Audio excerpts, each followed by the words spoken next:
I think we just did one of the most insane mistakes I've ever made on a trail. Oh, that's amazing. What a relief, what a relief, what a relief.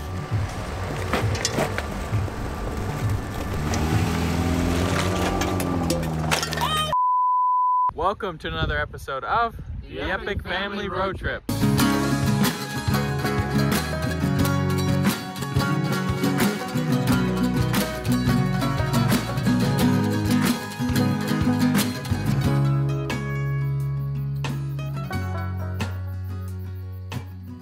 In last week's episode of the Epic Family Road Trip, we continued along the snow-covered mountain trail, attempting to get to the town of Elkford to refuel our vehicles.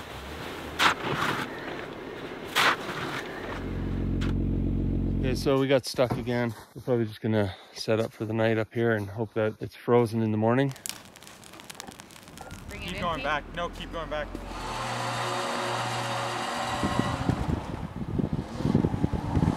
I surely look at overland in a whole nother perspective after going through something like this, if we can get out of this. All right. We're still stuck up here in the woods. We are gonna use the fuel we have and keep plugging away today. Not the best situation, I'll tell you that, but we're making the best of it. When we got up, it was raining. We didn't know if this would help or hinder our progress, but we decided to remain positive. After an initial winch up a snowy hill, we begin to drive. Slowly at first, inch by inch, foot by foot, carefully packing down the snow under our tires as we went. It turns out the rain had changed the composition of the snow into packing snow rather than the slushy, loose crystals we were struggling with the day before. As we plowed ahead, covering a lot of ground and crossing a couple of bridges, we begin to feel a sense of excitement, knowing that if we could crawl along steadily at this pace without having to winch or shovel out, we could likely reach our destination before dark.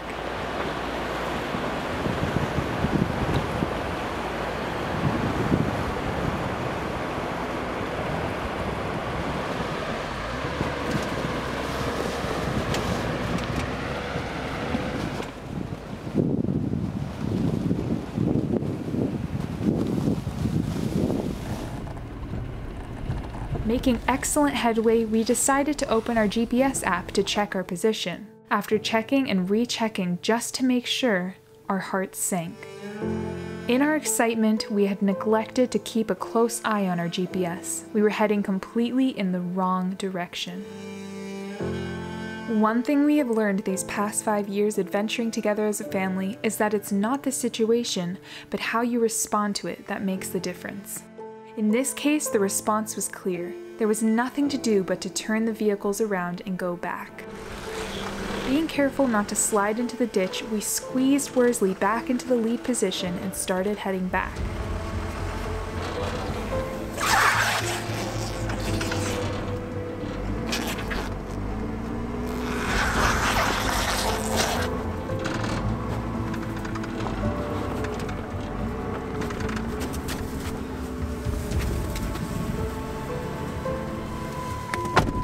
Get out of this fun.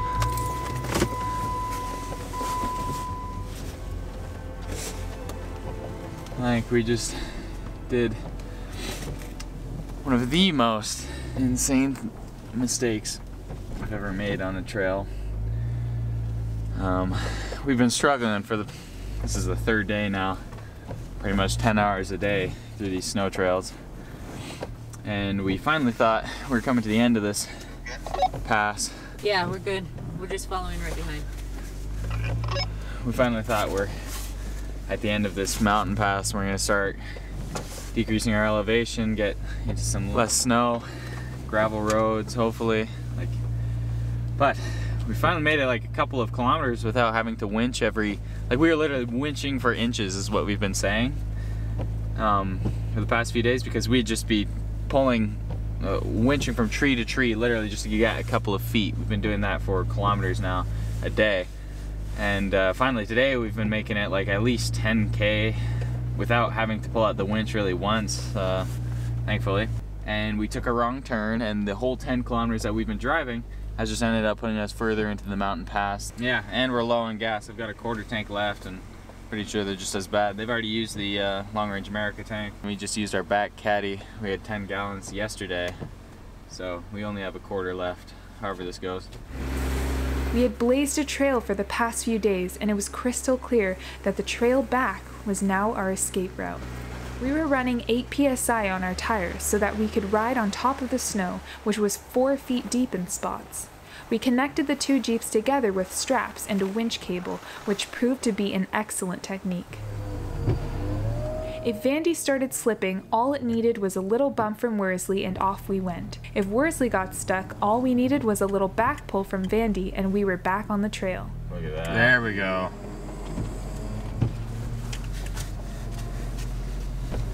Now let's just get over it ourselves. Alright, I'll be coming through right now. My engine has sounded really weird though, it's like the fan.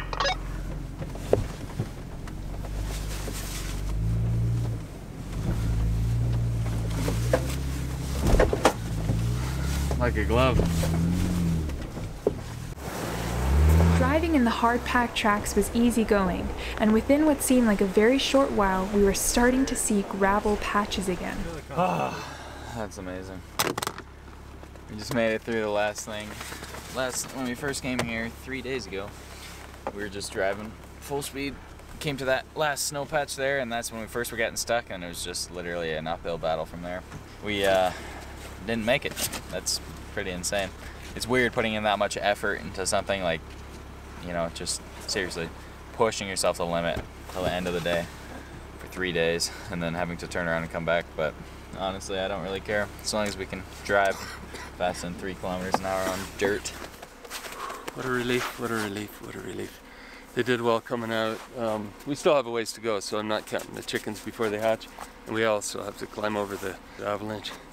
But this is all good progress we're making today.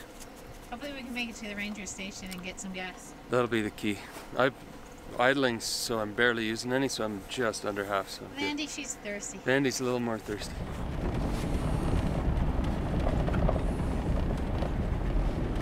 We have this corner and then an avalanche.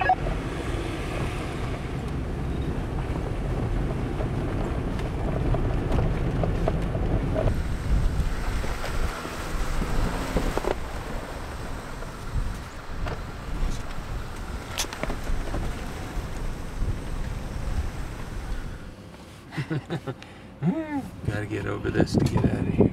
We're doing it though. After days of shoveling, we're still going. Wowza, wowza, Thank you. Wowza. Thanks, Mom. Nice.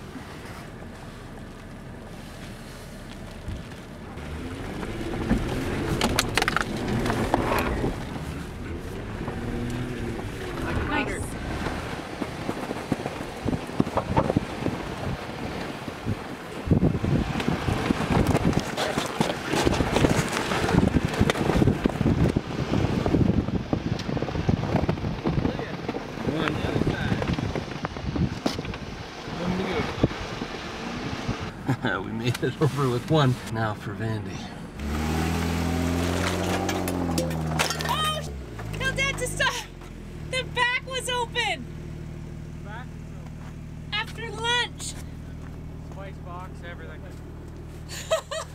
Guess we're in a bit of a hurry there. Lunch wasn't done and we're driving away.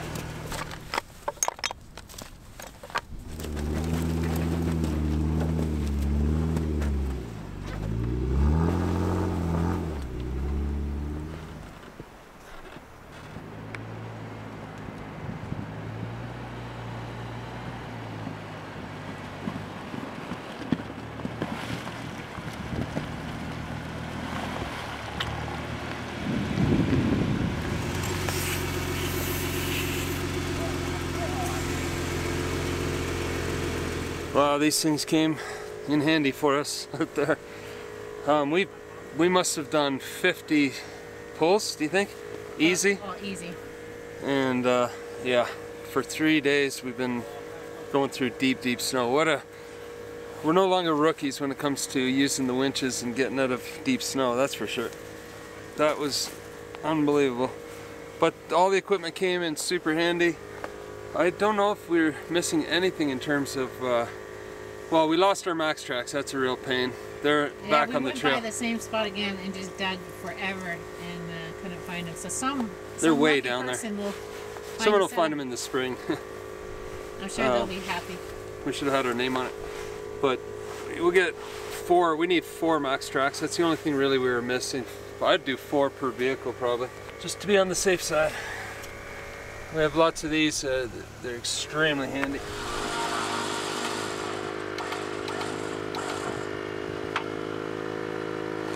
Super thankful for these Warren winches. We have 2 Warren Xeon 10S winches and they did wonderfully for us. We used them a lot and nothing but good things to say about them. We were told when you buy a new one to stretch out the cable. We've stretched out the cable. We might even have to replace them. We used them so many times in the last 3 days, but very, very good machines. After packing up our recovery gear, we began the drive back to find a place to refuel. In the end, one could debate whether we should have turned back earlier or been more cautious and not gone into the snow at all.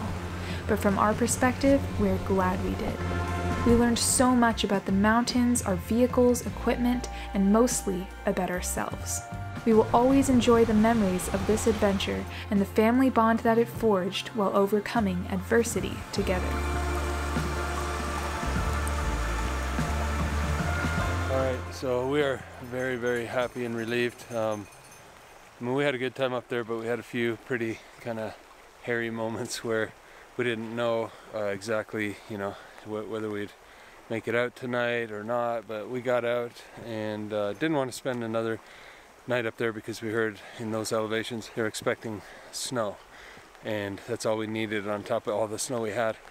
But we're low on fuel in Vandy, and actually so low that we were going to try to make it out to a town with a gas station, but we're down to our last, well, she's running on fumes, put it that way. So we've set up camp here by the Kootenai River, not too far from, probably a good 45 minutes to a gas station. So me and Carol in the morning will head out there, buy a jerry can, fill it up, bring it out here and pick up Vandy, and then carry on our journey across Canada on the back roads and the snow roads and the mountain roads all the way home to our cabin in Ontario.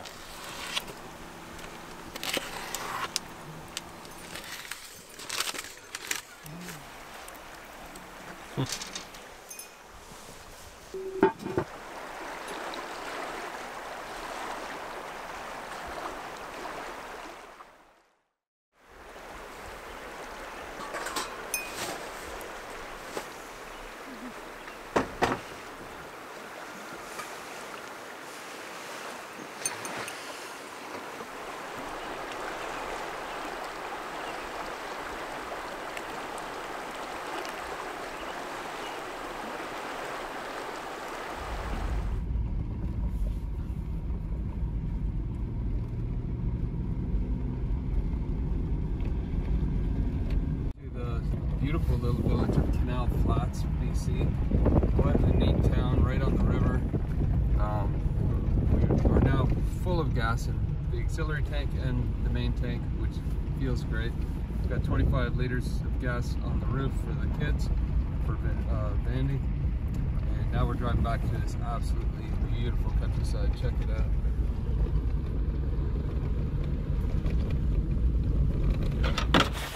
Boy. Precious fuel. Stay tuned for next week's episode of the Epic Family Road Trip as we jump on the Trans-Canada Highway and head east to our cabin on the lake.